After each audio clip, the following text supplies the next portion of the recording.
So will anybody like to summarize and tell us what we got by this history, what are the problems, the requirements of the patient? Yes, what is your name? Nisha. Ashita. Asha. Muli. Okay, so Asha tell us what are the requirements in this patient? He has come to us with some problems which we have to solve. So what are the problems you identified in this patient? You say you were not hearing what she was saying. Okay, so next. Yeah, what is your name? Huh?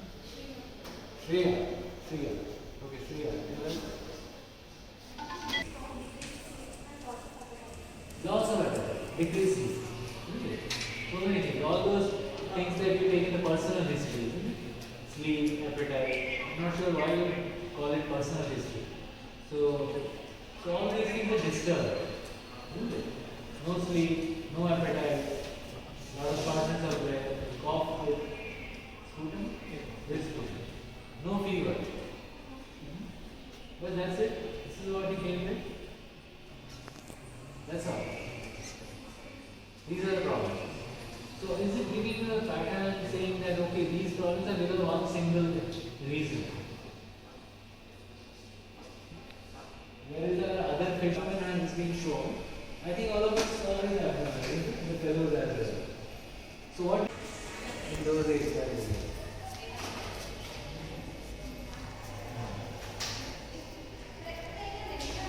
Lobes there.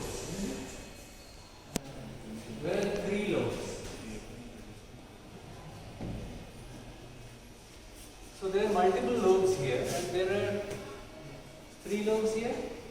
There is one nucleus, two lobes, one nucleus, probably two lobes here. So these appear to be neutrophils. I'm not sure whether these are neutrophils. This is a neutrophil. This is a neutrophil. This is a lymphocyte, neutrophil. Okay, neutrophil, lymphocyte. So this is how you identify them. If you look at the nuclei, and you look at the lobes, the lymphocyte will have almost occupying the entire cytoplasm. The others will have lobe nuclei. Very important because nowadays you see lymphocytes everywhere. Virus, COVID, lymphocyte, very important. Okay. So what do we conclude by seeing this? Can we conclude anything? So we do a peripheral smear when we try to diagnose a patient of anemia. So why he has anemia? So what is the most important thing about peripheral smear to see? Huh? Yeah. Like cause will come later, but first what is the morphology? So what are the morphologies which point towards certain causes? Like in a patient of anemia, so what is this hemoglobin? Before you see this peripheral smear, you actually see other parameters like hemoglobin. Then you see the RBC indices, which are basically the same thing, which the machine has taken some diameter, some volume, just by looking at the image. So you can look at that, or you can just look at the hemoglobin, and you can count the number of WBCs directly here. You can count the number of platelets here. So what are those numbers? Can you tell us? The hemoglobin, the WBC, huh? 16,000, but not very high also. Okay, and what platelets find? Platelets would be also normal, is it? Normal? Yeah. So our main problem is the hemoglobin. So hemoglobin, as you know, resides in the RBCs. So what do we see in the RBC in the peripheral smear to figure out why the hemoglobin is low? So we see the morphology. So you know what are the different types of morphologies of RBCs? Yes, normocytic, normochromic, which means they're normal in color and normal size. But they can be microcytic hypochromic, small in size, less color. Or they can be macrocytic, means the RBCs are bigger than the WBC.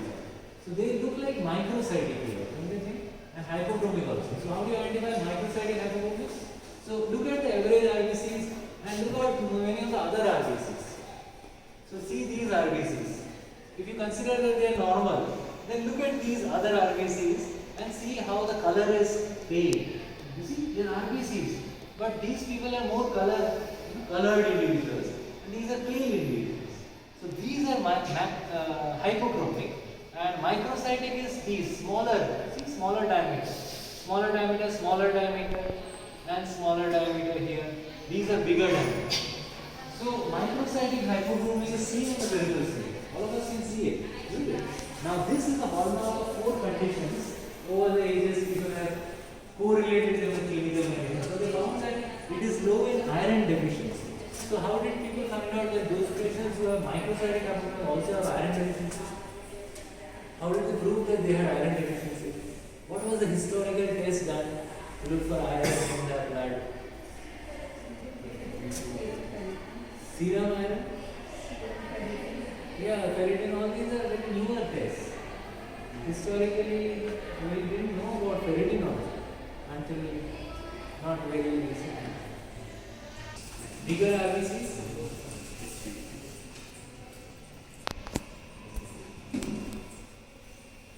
Yeah, in this view it is looking better. Wow, look at that. Look at the beautiful neutrophils now. You can see the lobe so well. And you can see some, in fact, not even in neutrophils also, some bilobe and trilobe. Yeah, so in this picture, can you see RBC size is big also in some of them? Which one? Which size? Show us the pointer. So you can see that some of the RBCs are big, some of them are small, and some of them are actually bigger. So this is what we call a dimorphic picture, which means basically there is a lot of variation of the size and shape of the RBCs. We also call it anisocoicocytosis, but yeah, if you are seeing a predominant micro as well as macro, both predominant, I mean macro is also there, micro is also there, then we call it a dimorphic picture. Now what does the dimorphic picture suggest about? No, iron deficiency is mainly microcytic hypogloomia. Yes, it can suggest bone marrow dyserythropoiesis. So it is not like saying that it has to be vitamin B12 or folate. It is bone marrow dyserythropoiesis. So we know that this man is probably having a dyserythropoiesis, which means the bone marrow is not producing the RBCs properly. So there is something wrong with the production. Some of it is coming out as big cells, which means premature cells maybe. They are not mature enough, they are just coming out. Another is they are smaller ones, suggestive of some iron deficiency picture. So how do we confirm this? So what have we done till now to confirm the cause of this problem? Is it really vitamin B12 and iron deficiency, which can also give rise to this picture?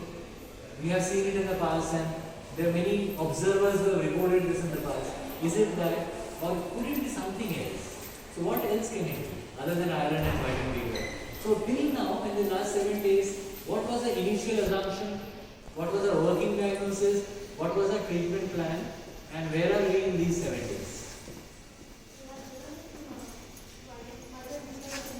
So we have empirically thought, okay, this is vitamin B12 and iron deficiency. So we have started giving him injection vitamin B12 and we have given him iron tablets. And we are waiting for a response. Isn't it? So how soon do you think the response can come in such a patient? 4 days. More than 1 week. But more than 1 day. So it is 2 weeks. 1 month. So objective response, Natasha is saying, in 1 week there may be some increased number of reticulocytes, because that will tell us that the bone marrow is now working overtime. Because the bone marrow, which was sleeping till now, was not producing the RBCs properly. It will start producing RBCs, and more immature RBCs in the form of reticulocytes will be coming. So that is called the retic response of the marrow in response to any therapy. It can happen if there is a reactive marrow also. Due to some reason the bone marrow is hyperactive, and it will not a lot of reticulocyte. In which condition does that happen? When you have high reticulocyte count, the bone marrow is hyperactive.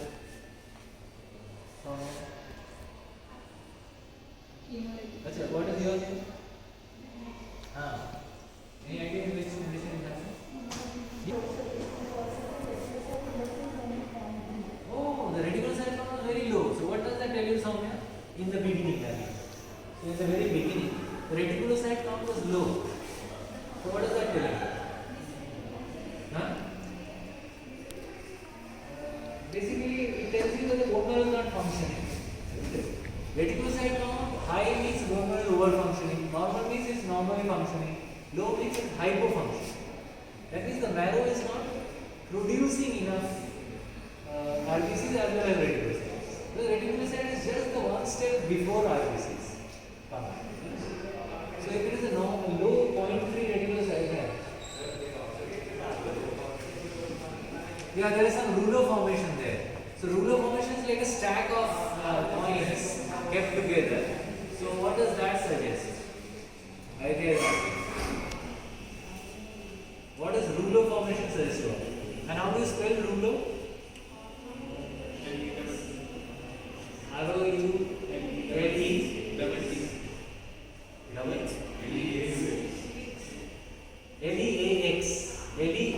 Leaux, isn't it? So what word is that? That doesn't look like an English word. Maybe French? Maybe. So yeah, so they're all stacking up together. What does that suggest? And have you heard that, in ESR, when the ESR is high, that means the speed at which RBCs are falling in that column, that is because of heaviness of the RBCs, because of the ruler formation. They all stack up and then they become more heavier and they fall faster. Then the ESR is high. So what is the ESR in this patient? 50. What is the normal ESR? Huh? Can't hear. Huh? Age divided. Okay, what would be in his age, 52? What is the expected ESR? 20. So maximum ESR will be 20, his ESR is 50. So that is telling us that maybe the ruler formation is causing the RBCs to fall faster. So when we look at ESR, now the COVID epidemic is going on, everybody is looking at ESR, CRP, ferritin, D-dimer, IL-6. So what is the ESR representative of? Soumya? Inflammation. Yeah, inflammation. So how does inflammation cause the ruler formation? What is causing the ruler formation in RBCs when there is inflammation, which leads to high ESR? Yes. So inflammation, fibrin is an end product of inflammation. So somehow the fibrin is produced more due to some mechanisms, I'm not sure how. The inflammatory cells, they lead to more production of fibrin. And that fibrin actually is binding the RBCs. That is causing the further faster precipitation of RBCs. So maybe we are looking at inflammatory state also. Some kind of inflammation is happening here, which is leading to this. So why is all this happening? Why should a bone marrow, why should a vitamin B12 and iron deficiency, if that is the case, lead to these kind of pictures? Inflammatory. So much of WBC also. Yeah, the number of WBC that has increased, that itself indicates inflammation. So why is he having this inflammation? So these are the unanswered questions here. These are the requirements. Then we have to figure out why is he having anemia and how does shortness of breath figure in there. So we'll go back to, I'm forgetting it. Not sure. Asha, yes. So how does his anemia here? Any other objective finding? Okay, so when you auscultated this patient, you have not added that, which she is saying. When you auscultated the patient, there was reduced breath sounds in both the infrascapular areas. That is the, can you show us the infrascapular area where it is in your picture? Yeah, you can just click on that cross. Then it will come. Click on that cross. Maybe. So go up. That is the infrascapular area. Yes, see. No, that one. See, that is the scapula there. Isn't it? Which one? You have only taken the picture, you have forgotten. Where are you putting your pointers? Yeah, the scapula will be there only. So that is the place where Natasha put her stethoscope and she heard some decreased breath. So she did not hear the breath sounds properly there. And there were some coarse crepitations there. Cut sounds. So what was the reason for that? You didn't hear it. Although you took the data and you put it there, you did not capture that data. And they did not transfer that data to you. They didn't tell you. So they are telling you now after 7 days. You told them means, no, you told them means you told Tommy, you told, what are their names?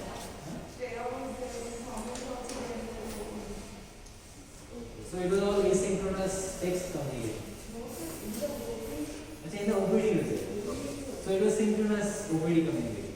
Alright. So what about that finding next day, day after 2 days? What happened to the gravitation? What happened to the breath sound? So we have to have things throwing light on that.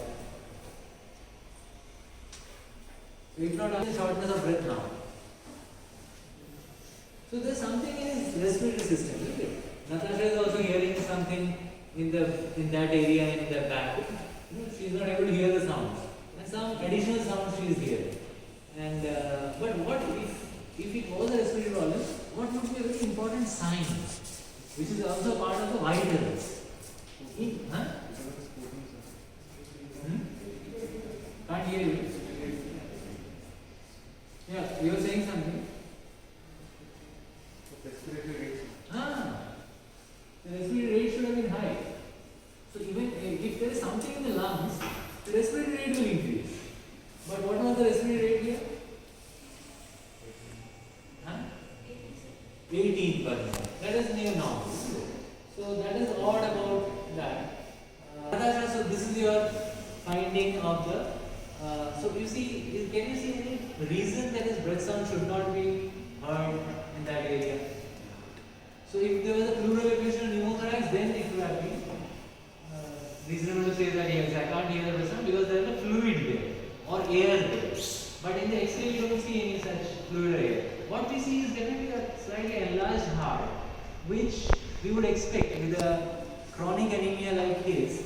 There will be hemodilution and volume overload. That will cause an enlarged heart, which is what you see here. So that is expected. You see some. Can you make it bigger? Bigger. Like again, you have to go. Yeah, those three things.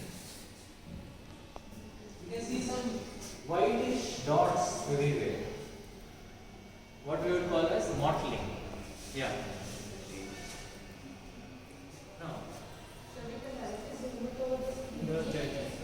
Oh, we can do it with the hand? Okay. Or you want me to do this? Oh, like this? Yes, sir. Like this? Like what? Huh? Double tap. Double tap with this, I think we can do it. Achha, you want us to do that? Some shadows, which are just representative of something in the lung, some pathology. Maybe so there is something which is giving us a definition of what can it be? What is giving us a force crepitation? What generally gives rise to force crepitation inside the lung? Yes, the internals. So we have Soumya here, we have Asha, we have Shreya, we have Divya and Navya and Clara. In that area. Can you show which area? With your pointer? So this area. They say this is looking like a deer's antlers. So antlers sign. So this can indicate some venous congestion. Venous congestion means that there is an increased left ventricular interstitial pressure here. That pressure is getting reflected to the left atrium, which is just above the left ventricle. That is connected to the pulmonary vein, which is directly getting reflected here. So pulmonary venous hypertension may indicate, as rightly pointed out by Aligrama. Huh? That one. Achha, there are certain things here also. There are some linear streaks. Yeah. So linear streaks in the base. So when you have these linear lines, they are also indicative of some edema. Which one? A lymphatic septal edema. Alveolar septal lymphatic edema. And if they are in the base, they have been described by past interns. One of them was called Curly. So he said Curly B lines. Then there are some septal lines here, so he said Curly A lines. So these are certain lines which are indicative of basically early pulmonary edema. So if Natasha is saying that she could hear some crepitations here, and we are seeing these venous prominences, we can suspect that this patient also probably having pulmonary edema. So when do we have a pulmonary edema in a patient? When do people get pulmonary edema? So Soumya, why does a patient have pulmonary edema? Yes, increased back pressure from the left ventricle and the will that happen? When the left ventricle is failing. So this is a very classical kind of heart failure. So we have two types of pulmonary edema. One is cardiogenic pulmonary edema and another is non-cardiogenic. So because this patient has got a big heart, cardiomegaly, if at all he has got pulmonary edema, you would like to think that he is having heart failure pulmonary edema, cardiogenic pulmonary edema. And pulmonary edema can cause crepitations. So to diagnose pulmonary edema, we have these signs: crepitations and tachypnea, and of course the X-ray showing these features of pulmonary, very early signs of pulmonary edema.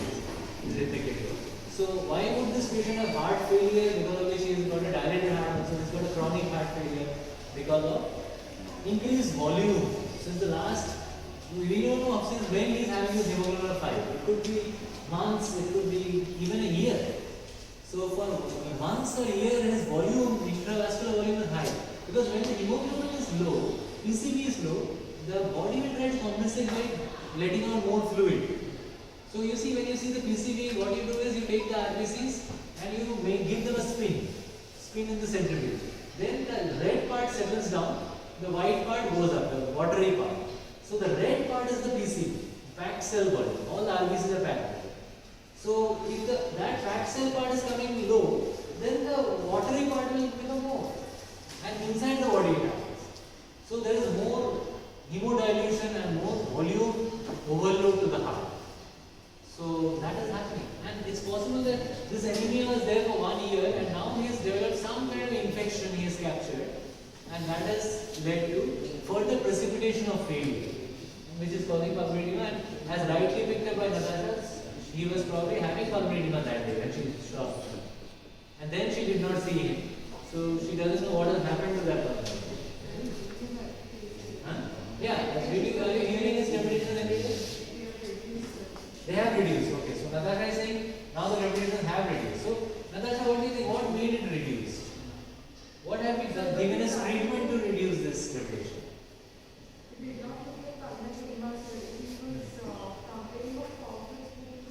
Achha, you were saying it was not fine repetition. You said it was forced repetition. Forced repetition, yeah. So if it was pulmonary edema, it should have been fine repetition. So force is like those bubbly repetition.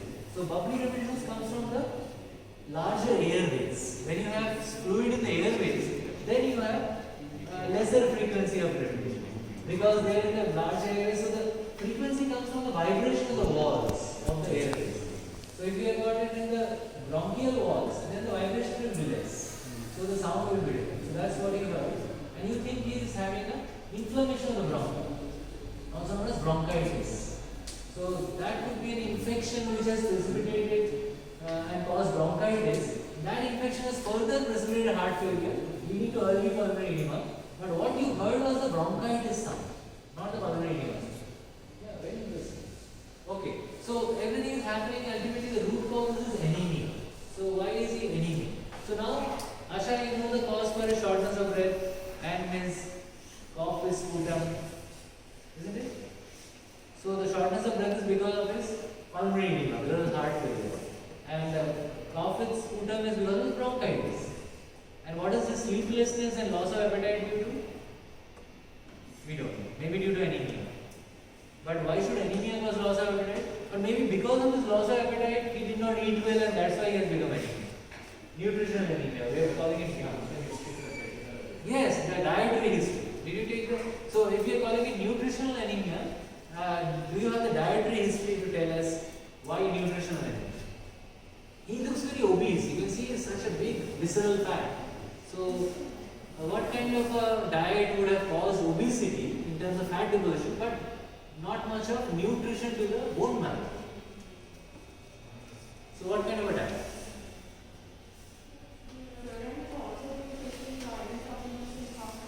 Yeah, since Basmani obviously was meeting doctors and they were just giving him iron supplements. So, that doesn't seem to help him. He's still having microcytosis, hypochromia. So iron is not helping his microcytic hypochromia. So that's a very good point. So whatever treatment we're giving is not helping. So what do you call such an anemia which is not responding to treatment? Refractory anemia. Yes, refractory anemia. So not responding to treatment anymore, even with iron supplements. So why not magnesium anemia? Yeah, so why not So yeah, refractory anemia can be so many things. Like obviously it's refractory because you are not giving the right treatment. It is not iron deficiency, but it is some other anemia. So Aditya says it could be another form of anemia, which is basically an autoimmune attack to the gastric cells. So in the stomach there is a lining of parietal cells which are responsible for absorbing the vitamin B12, because those parietal cells contain intrinsic factor which they secrete, and then the external vitamin B12 binds to it. But if there is an attack, autoimmune attack on those parietal cells, then they will not be able to bind vitamin B12. So Aditya is suggesting that it could be an attack on the parietal cells of the stomach.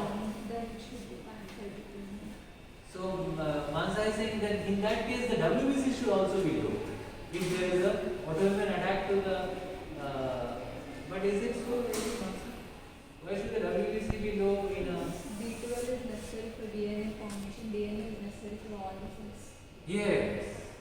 That is what the matter says. Huh? Yeah. So that's why what Aditya is saying, B12 is only necessary for the RBCs, not the WBCs. Rather, they become more mature, the WBCs, and they come out. So what Aditya is saying, when they become more mature, now you are saying 3 lobes, but when they become more mature, you see 4 or 5 lobes. So that is called hyper-segmented neuropathy, which is basically a sign of maturity of the WBC, which is another feature of B12 deficiency. So they are actually mature. So it only affects the RBC lineage, the DNA, which actually the erythroid series requires the methylene tetrahydrofolate and the methylcobalamin to process the DNA, and the synthesis of the proper synthesis of the RBCs from the megaloblasts. So One more thing, sir. If it is autoimmune anemia, the problem is in absorption, right? But we are giving IV to each other and it's still not responding. exactly. So no, but how fast? That's why the first thing which you ask is, Should happen. Actually, first response is they have a return of vitality, figure and vitality. Then so how fast? taste buds on the 5th day. 4th day they feel Vitality on the 5th day, 4th day. 4th day, And taste. buds appear on the 5th day because they have atrophic plasma. So who is looking at vitality and taste buds? Natasha, did you look for those? I think you look for those. So we have to look for those. Sashikala. Whether his vitality has returned. By 1 week anemia. But what is vitality? That's the sense of well-being. So subjective well-being. What is it saying? Is he feeling very well and is he more animated and was he very dull before he came?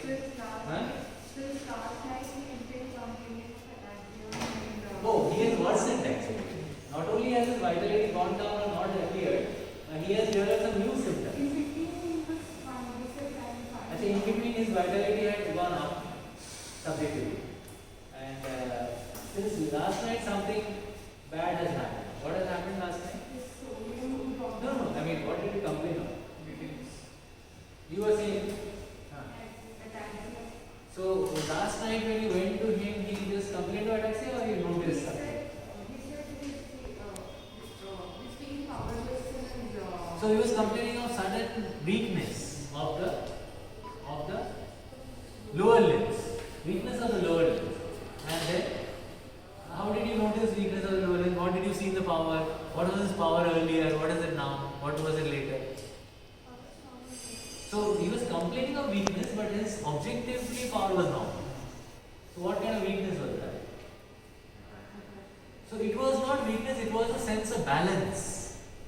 It was a balance which was disturbed. So how did you figure it out? That he was having an ataxia, as they call it. Ataxia is basically a disbalance when you walk. Stand up at night. So you made him stand up.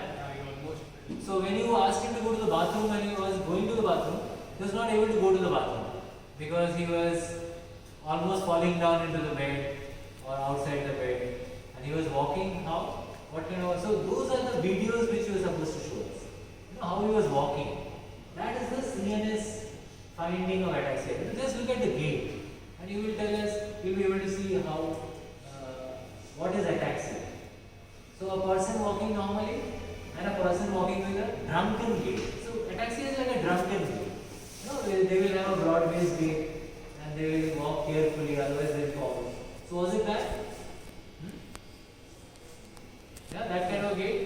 So what further neurological examination did you do? After you found that he has ataxia, what would be the neurological examination that you would do, Soumya? In a person of ataxia, what specially would you look for in the CNS? Huh? Reflexes. Okay, out of the reflexes, now what kind of reflexes would you see? So what are the two causes of ataxia neurologically? So we call it either sensory ataxia or cerebellar ataxia. Either the cerebellum is at fault or the sensory system is at fault. Sensory means the position sense, the joint position sense, vibration sense. So you would test the position sense and the vibration sense, and you would look into cerebellar signs. So what were the cerebellar signs? What are the cerebellar signs? Forgetting the name. We could have injected the patient with erythropoietin and have observed for 56 to 48 hours. So that's a good interesting suggestion. So now the thing is, this erythropoiesis versus, let's say, an erythropoiesis means no erythropoiesis. So this erythropoiesis is not an erythropoiesis. It's not that erythropoietin is not working. It is actually working over time. So what is happening is there is too much of erythropoiesis, but they are not effective. So this erythropoiesis is ineffective erythropoiesis. So here erythropoietin will not. In fact, it will just cause other side. That is one of the reasons we didn't use that. But yes, if we think it is vitamin B12 and iron causing this dysrhythmosis, particularly vitamin B12 and folate perhaps, then with vitamin B12 these patients should respond. But how quickly they should respond? That is something which needs to be review of literature shared. So hopefully some of our PGs will do it, and maybe you can also do it and help us with it. So him like that, and he has ataxia, we would think of one neurological abnormality. That's a NEET MCQ for that. So what is that neurological abnormality which can cause neurological problem due to hyponatremia?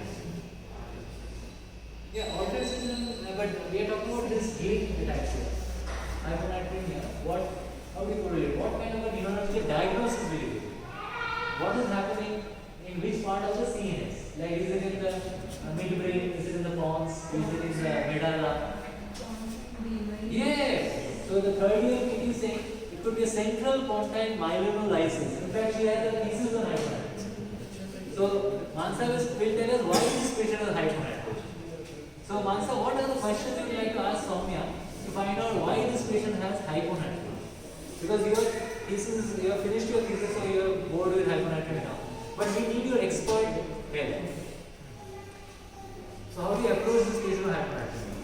So the team could have consulted you and asked you, we have got this 115 help, please tell us what to do. Okay, now we are asking you. You should know the serum osmolality. Did you find serum osmolality?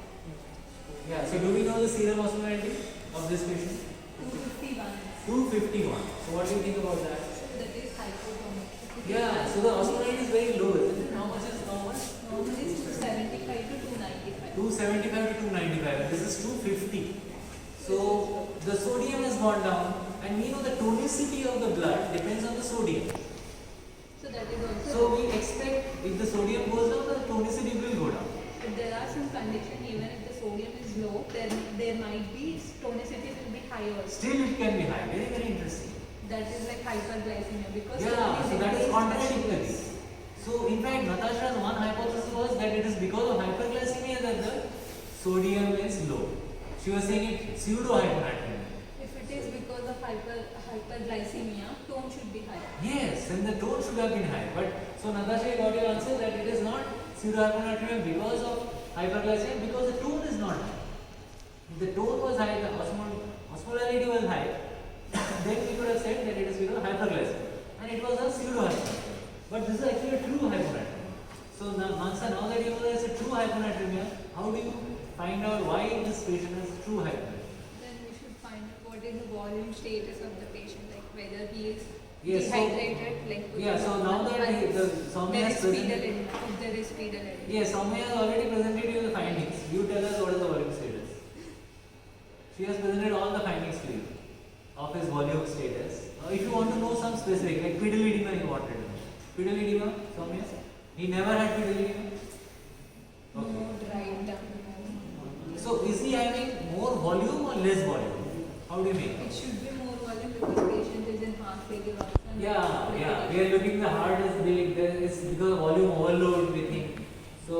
That could be the cause of heart failure. Huh. Because So heart you are failure saying will- because of high hemodilution, because of too much of volume, like when we cook and we want to give some salt, when it is less salty, we give more salt. But if it is more salty, what do? water. We pour water. So if there is too much of water, it will be hyponatremia, isn't it? So that should be the. So is it because he has too much of water in his blood? See how simple we are making this, isn't it? And this is simple. It is not that difficult. If you know how to make it simple, it's very simple. Yeah. So does he have too much of water in his blood? To explain this low sodium. So yes, Mansana, again back to you. How do we figure out whether it's because of too much of water? How do you confirm it? Or is it all clinical judgment?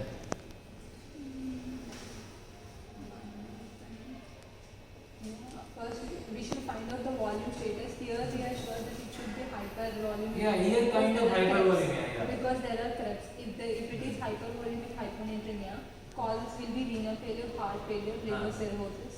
These are the causes. Other two are not. So would you like to put it to heart failure and forget about it? Are you happy with that? Natasha, are you happy? I'm sure you are not happy with heart failure being the cause of his hyponatremia. Because that is the expert's judgment. Heart failure, finish. He's actually having high fever is not here. Yeah, so you are also supporting in the sense that he has got hypervolemia, and all that hypervolemia in this fluid is causing low sodium because you put too much of water in the blood, in the food. So are you happy with this diagnosis?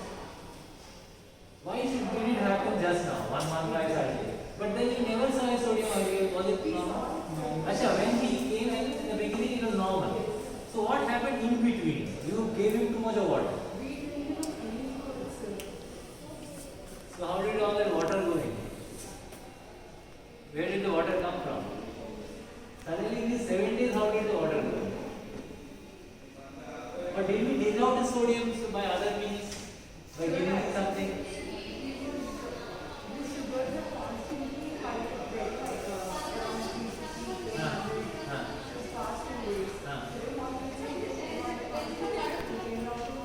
So we want to see the trend values of the sugar. But before we move there, did we give him anything to take out the water? Like when he had mild edema in the beginning, did you think of giving him something? So neither did we take out water, nor did we add water. But suddenly he had a lot of water after coming here. I mean, inside his body, a lot of water formed. If that is the current hypothesis. But how do we explain? If we did not give him water, if we did not take out sodium from his body by using diuretics, then why did the sodium become low? Okay, so there might be some correlation here. So is it? Yeah, he got admitted on 22nd. So 23rd, 24th, 25th, 26th, 27th. So he has been having a very brittle diabetes. This is what brittle diabetes is called. You know, so much of fluctuation. This is a picture of brittle diabetes. You should preserve it. You know, who's presenting a poster other than Alport syndrome? So brittle diabetes.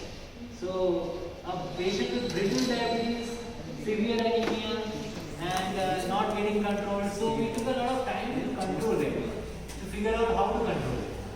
So first we gave 10 units of insulin, blood sugar came down to not even very much down, 230. Then 6 units again it went up, 350. Then it went up to 450. We gave 20 units. So what is the current insulin, Natasha, what is he getting now? So it's receiving 30 units of prescribed. In the morning.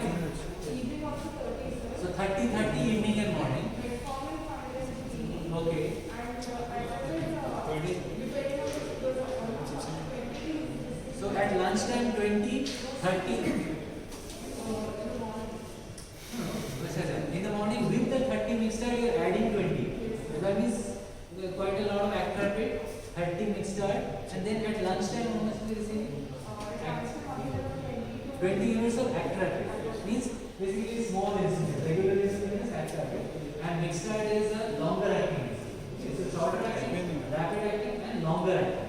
So longer acting we use because we need insulin all the time. That's a basal insulin. And the shorter acting is the the one which we require when we take some food. So before food we have to give shorter acting. So with the longer acting mixture we are adding some, spiking it with some shorter acting mixture. So that's a very high requirement, 50 units of this. And we are also giving metformin to sensitize the receptors. So that should also bring down the insulin requirement. Which is good control. 7.1 is good control. But see, anemia. With a patient of anemia, hemoglobin is 5. Then how will his HbA1c come up? If his hemoglobin itself is low. So I would need some review of literature here.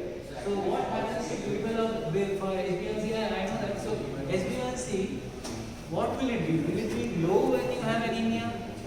Logically, it should be low. You know, although your blood glucose is haywire, it should be maybe 15. But because your hemoglobin is low, so your HbA1c is also coming up. Logically, it might be. But then science may not always support this drug. So we want to have some scientific studies about what happens to the HbA1c when there is anemia. We need some knowledge on that.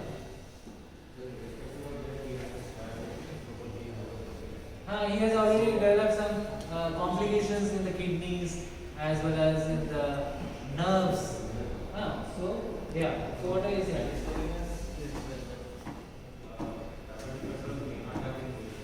So, like, what is that?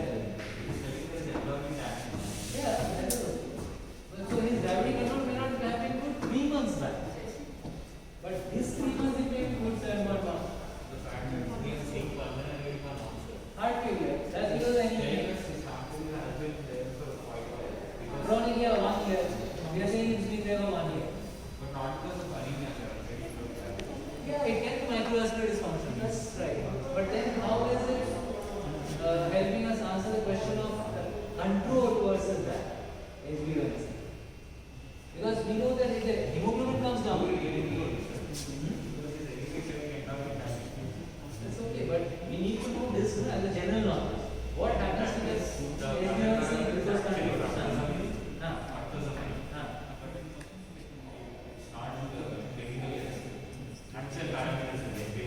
No, that's okay. You are saying on the alternative. I am asking, what is the problem with HbA1c in anything? When the hemoglobin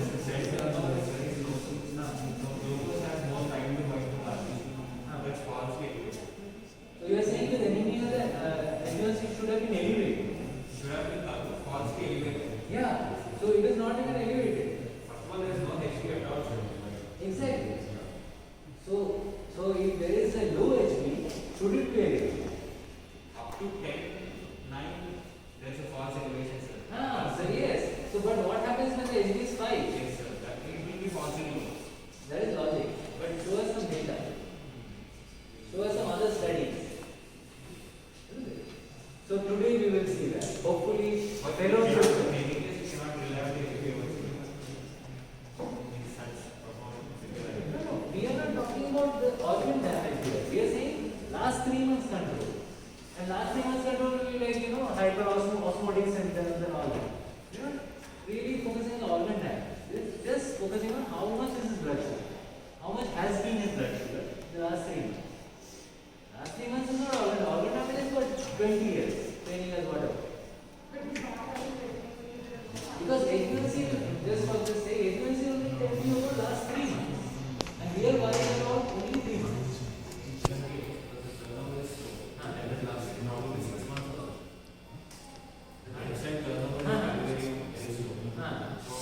But Mr. Elsa, so in this case, as you have seen, is this erythropoietic. So it is not hyperproliferative. There is a lot of argument. Okay, the retic count is there. So I think the season MBS Yeah, this is the bottom line when you come to that. So our third year PGs are thinking that this may not be a vitamin B12 response to anemia. Ultimately, it will turn out to be a refractory anemia. And this kind of refractory anemia, it has been found that when we look at the bone marrow of these patients, we will find the same changes as vitamin B12 deficiency anemia. But slowly we find that these changes, instead of like being vitamin B12, they are becoming like a malignancy. Those cells are changing and they are becoming bizarre in shape. inside the bone marrow. So in the bone marrow, what you see are all stem cells.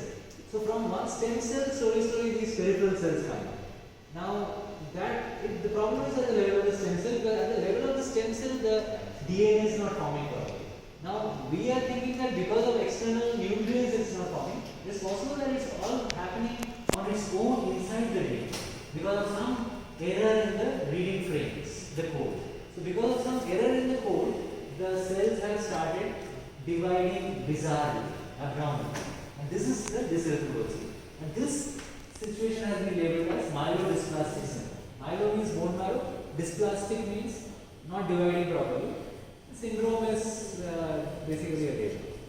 So this could be a myelodysplastic syndrome. So ideally, we are just giving him a trial, but if he does not respond in, let's say, 1 month, 2 months, if his hemoglobin remains same with our result, we will do a bone marrow exam. We could have even done it this time if we had his hemoglobin reports earlier. If Natasha told us, yes, he has taken consistently well iron and the rural practitioner has given him vitamin B12 also, why not do the bone marrow now? Because he has had a fair trial of the drugs already. Then we would have done that. But I think the history is not available that he has got a fair trial of vitamin B12. So we are again repeating it. And then we will do the bone marrow to find out whether he is going into this DNA coding error related problem. But once we have found out, what can we do? Probably not, because there are no solutions. So in medicine, most of the times there are hardly any solutions, and we need a lot of scientific research and technology to help us. The requirements are immense, and most of the time we are helpless. The only way we solve our problem is to send the patient to somebody else. Yeah. Can this leukocytosis and normal platelet count? Can they be acute phase reactants? Yeah, so he is having some inflammation which is causing leukocytosis. The platelet count you are saying should have been low and it has become high because of inflammation. Or due to iron deficiency and inflammation, probably falls in normal. There is generally a thrombocytosis and iron deficiency. But because platelets are not being produced properly, so instead of becoming high, it has become wrong. We are saying that. So how common is that? So this is a hypothesis. Has it been reported by others in such situations? So again, you have to find out and check. So some of the questions, if you have to find out